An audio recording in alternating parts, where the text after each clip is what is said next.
참 이게 그 말로써 하지 말아야 될 말들을 하는 경우, 그럴 경우 되게 우리가 보통 뭐냐면 천박하다는 말을 쓰게 되죠. 그래서 우리가 좀 고상해질 필요가 있어요, 믿는 사람들은. 그래서 우리가 말을 할 때 항상 침착하게, 일단은 말을 침착하게 됩니다. 어떤 상황 속에서 말이 먼저 나가면 안 되고 한번 생각해보고, 그리고 신중하게 말을 할 수 있는 그런 게 참 중요합니다. 그리고 우리가 또 말을 하고 나서는 말한 대로 행동할 수 있는 그런 결단과 또 우리가 그걸 실천할 수 있는 그런 부분이 되게 중요해요. 말과 행동이 다르다면 또 이거는 뭐예요? 언행일치가 안 되는 거잖아요. 그럼 사람이 진실하다 말했을 때 진실하다는 것은 말한 거와 행동하는 것을 일치하는 걸 우리는 진실하다고 얘기하는 겁니다. 그래서 우리는 또 믿음의 사람들은 또 진실성이 있어야 되잖아요. 그래서 우리가 진실성에 대한 또 생각을 할 수 있고, 이런 것들이 참 하나님 말씀에 들었다 하는 겁니다. 자, 그런데 오늘 궁극적으로 봤을 때 가장 하나님께서 마음에 들었던 걸 보게 되면 11절에 보면 그 이유가 나왔잖아요. 보통 우리가 보게 되면 우리가 지혜라는 말을 써야 되잖아요. 지혜라. 우리가 참 지혜가 있다는 거하고 또 지성을 갖고 있다는 거하고는 달라요. 지혜와 지성은 다릅니다. 지성은 많이 아는 것을 얘기하는 거예요. 지성이라는 것은 많은 것을 아는 것을 얘기하는 거고, 지혜라는 것은 뭐냐면 분별력을 있는 걸 말하는 거예요. 그래서 지성과 지혜는, 그러니까 많이 아는 사람이라고 해서 신실한 사람은 아니에요. 왜냐하면 많이 아는데 분별력이 없다. 그러면은 그건 참 곤란한 거죠. 그 사람의 인성은 어디서 나오냐면, 그 사람의 인성은 많이 아는 데서 나오는 게 아니라 분별력에서 나오는 거예요.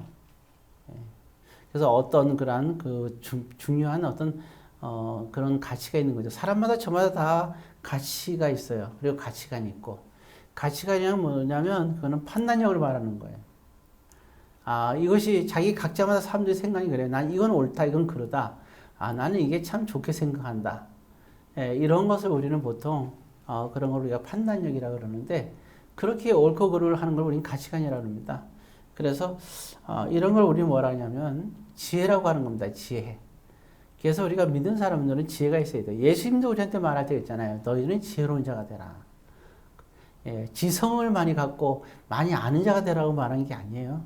우리에게는 지혜를 가진 자가 되라 그랬어요. 분별하여 행동할 수 있는 자가 되라는 얘기입니다. 오늘 여기도 보면 솔로몬이 구한 것이 뭘 많이 갖게 해달라는 게 아니었어요. 그가 원하는 것은 지혜였습니다. 그러니까 분별력을 가질 수 있게끔 해달라는 것이 그의 기도였거든요. 그래서 우리 믿는 사람들은 먼저 우리 예수님이 꼭 구할 것은 지혜입니다.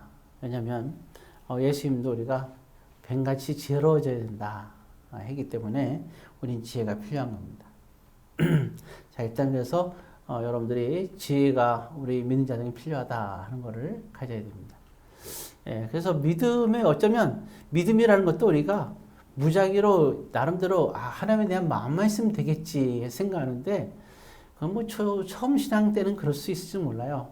그러나 우리가 신앙생활을 제대로 하려면 우리가 뭐든지 믿음으로만 해서 되는 게 아니라 우리는 어느 정도의 그런 판단력이 있어야 돼요. 어떤 게 옳고 그른지 판단력이 있어야 돼요. 말씀을 대할 때도 우리가 마찬가지입니다. 말씀을 보면 어떤 사람은 이 말씀을 이렇게 얘기하고 어떤 사람은 저렇게 얘기하는 것들이 많이 있어요. 그런데 말씀은 그렇지 않아요. 모든 성경은 하나님의 감동으로 된 것이라 했기 때문에 모든 말씀 볼 때 하나님의 감동으로 된 말씀의 뜻이 무엇인지를 알아야 됩니다. 근데 그러한 부분에 있어야 어떤 우리가 분별력과 판단력이 있어야 되는 거죠. 신앙생활이 참 그래서 그런 부분이 중요한 거고, 우리가 말씀을 혼자서 읽으면 또 누군가의 도움을 받고 공부만 하면 많이 우리가 알 수는 있어요. 근데 문제는 이 이단들의 특징이 뭐냐면, 이단들은 많이 알게끔은 해요. 나름대로. 그리고 자기들의 가치관을 가지고 많이 알게끔은 해요. 들어보면 다 성경 말씀에서 얘기하니까 그게 옳은 것 같아요. 근데 거기에 이단인지 아닌지는 뭐가 있냐? 분별력을 키워주진 않아요. 오히려 분별력을 얻게 만들어요. 예, 분별력과 판단력을, 마치 분별과 판단력을 말씀에 대해서 분별하고 판단하려고 하면 마치 불경스러운 것처럼 그렇게 하고 하는데 그렇지가 않아요. 말씀은 정말 명확하게 우리가 분별과 판단력을 가져야 되는 겁니다. 심지어는 선지자까지도 거짓 선지자인지 아닌지를 분별하고까지 얘기를 하고 있거든요. 예, 그 말이 뭐예요? 그러면 그 선지자들이 말하는 것이, 선지자들이 말하는 그 말씀이 이것이 거짓인지 아닌지 분별하라는 얘기 아니에요. 그래서 그런 분별력이 우리는 있어야 되는 거죠. 근데 마치 그 분별력을 갖는 것에 대해서 그게 불경한 것으로 생각하는데 그건 그렇지가 않습니다. 그래서 이 지혜라는 것이 얼마나 중요한가 하는 것을 우리가 살아가는 데뿐만 아니라 신앙생활에서는 절대적이라 볼 수가 있어요. 자, 그리고 설문을 보게 되면 이제 칭찬한 것이 그게 있어요. 자, 보니까 자기를 위하여 구하지 아니하였다. 그렇죠? 자기를 위하여 구하지 아니하였고, 자기를 위하여 구하지 아니하였고, 자기를 위하여 구하지 아니하고, 그렇죠? 지혜를 위하여 구하였다. 자기를 위해서 구하지 않았다는 게 3번이나 나와요. 3번이나 반복돼요. 그러니까 결국 신앙생활은 누구를 위한 거냐? 자기를 위한 신앙생활. 굉장히 중요한 거죠. 여기서 분별하는 지혜를 구했다는 것은 누구를 위한 거예요? 그거는 자기가 아니라 하나님을 위한 그러한 이제 기도가 되겠죠. 그러니까 우리가 항상 기준에서 봤을 때 하나님 마음에 드는 거는 역시 그렇죠. 자기를 위한 기도냐, 그리고 우리가 기도할 때 하나님을 위한 기도냐, 이게 되게 중요한 거예요. 우리는 그러니까 하나님의 의도를 잘 알아야 돼요. 솔로몬이 지혜로웠던 부분이 그거죠. 하나님이 왜 솔로몬을 왕으로 세웠을까요? 왕의 역할이 뭐예요? 하나님께서 왜 왕으로 세웠을까? 어린 시절을 얘기하는 게 아닙니다. 어떻게 태어났는지를 얘기하는 것도 아니에요. 어떤 자리에서 있는 게 아니라 하나님은 왕으로 세웠다는 게 중요한 거예요. 현재형이 중요한 거죠. 왕으로 세웠다. 왕으로 왜 세웠어요? 왕으로 세웠는데 왕의 역할이 중요한 겁니다. 왕의 역할이 뭐냐? 저 밑에 가난한 자에 이르기까지, 천박한 자에 이르기까지 그들에게 어려운 송사를 분별해서 그들을 갖다가 모든 것이 억울함이 없도록 해결해 주라는 거예요. 그게 하나님이 솔로몬에게 원한 거고 왕에게 원하던 것이었어요. 그러니까 그 창기들까지도 분별해서 그 문제를 해결해 주게 되잖아요. 그 문제 둘 중에 하나는 거짓말 시키는 거니까. 그래서 그 문제를 잘 해결해 주는 거예요. 그러니까 결국은 그 창기들에게 한 것이고 누구한테 한 거예요? 하나님을 위해서 한 거죠. 그러니까 이걸 위해서 기도한 거잖아요. 우리는 마치 그런 생각이 있어요. 하나님에 대한 지혜. 마치 그러니까 마치 뭐 하나님을 위해서, 그래요. 솔로몬은 하나님을 위해서 성전도 졌어요. 그런데 그게 중요한 게 아니에요. 그것도 물론 중요하죠. 성전을 지은 것도. 그러나 더 중요한 것은 왕으로서 내가 무엇을 할 것인가. 그게 중요한 것이죠. 저와 여러분들도 그래요. 우리가 살면서도 각자 우리에게 주어진 게 있어요. 학생은 학생으로서, 아니면 선생은 선생으로서, 아니면 사업하는 사람은 사업하는 사람으로서 하나님께서 왜 그럼 그 일을 맡겼을까? 이것이 나의 유익만을 위해서 이렇게 했느냐? 그게 아니죠. 나의 유익만을 위해서 그렇게 주셨을까요? 그건 아닌 겁니다. 그거는 하나님이 그렇게 주신 이유들이 각자가 있는 거예요. 기도하고 말씀으로 우리 자신을 돌이켜보면, 나에게 이걸 왜 주셨구나. 그 목적을 알아야 되는 거예요. 그래야 되죠. 그래서 오늘 여기 이렇게 기도할 때 그런 말 하잖아요. 나에게 너가 뭐 오래 사는 거, 부자 되는 거, 뭐 이런 모든 것들 네가 나한테 구하지 않았. 전쟁에서 이기는 거, 이런 것도 넌 구하지 않았어. 그렇지만 난 너에게 이루 말할 수 없는 부와 명예를 주겠다 그랬어요. 구하지 않은 것도 주겠다. 너의 기도가 너무나 합당하기 때문에 그렇다는 얘기예요. 그래서 우리가 항상 기도할 때 조심해야 될 것은 우선순위의 기도가 있다는 겁니다. 하나님을 위한 기도가 먼저가 되고, 그 다음에 그 가운데서 이제 우리가 기도가 필요한 거예요. 그래서 우리는 근본적인 걸 생각해야 돼요. 하나님께서 왜 나를 세웠는가? 그리고 나에게 왜 이 일을 하게끔 하셨는가? 이걸 먼저 깨닫고 이걸 기도한 다음에, 그 다음에 우리가 부차적으로 거기에 따른 기도를 해야 되는 겁니다. 왜 우리가 무엇을 하든지 자신감이 있어요. 왜 우리가 살면서도 우리가 사업을 하든 직장 생활을 하든 또 우리가 무슨 이게 정치적으로 나가든지 잘 될 거라는 확신이 왜 있어요? 그 이유는 하나예요. 하나님 나를 지켜주니까 에이 그렇게 얘기하면 안 되죠. 하나님은 믿는 사람이나 믿지 않는 사람 다 사랑해요. 그 때문에 비도 내리고 태양도 주는 거예요. 그럼에도 불구하고 특별히 우리를 더 생각하시는 이유는 딱 하나예요. 그거 뭐냐면 우리가 하나님을 믿기 때문이라는 말이 아니라 우리가 하나님을 위해서 무엇을 할 것인가 먼저 생각하는 사람이기 때문에 그런 거예요.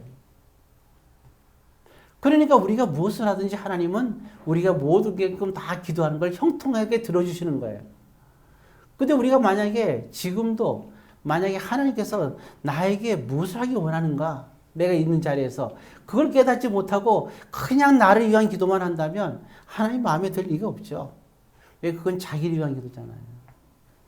하나님을 위한 기도 속에서 출발할 때 하나님께서 진정으로 우리에게 형통한 역사가 있는 거예요. 참 안타까운 거예요, 우리가. 그래서 우리가 항상 볼 때 교회를 다니고 신앙생활하고 11조 잘한다 하더라도 그렇다고 해서 그것이 하나님을 위해서 사는 게 아닙니다. 각자 주어진 현실의 평일에서 현실의 삶 속에서 내가 이 일을 통한 하나님의 목적이 무엇인지를 분명히 우리는 깨달아가야 돼요. 그리고 그것을 기도해야 되는 거고 그게 1순위예요. 그게 하나님과 나의 관계에서 올바른 거고 그리고 그걸 먼저 기도해야 되는 거죠. 하나님은 우리 모든들을 만들 때 이유가 있어요. 우리 모두에게 항상 뭐라 그랬어요? 너희들은 다스리라. 이 모든 것을 다스리라 했잖아요. 하나님을 대신해서 다스리는 청지기란 말이에요.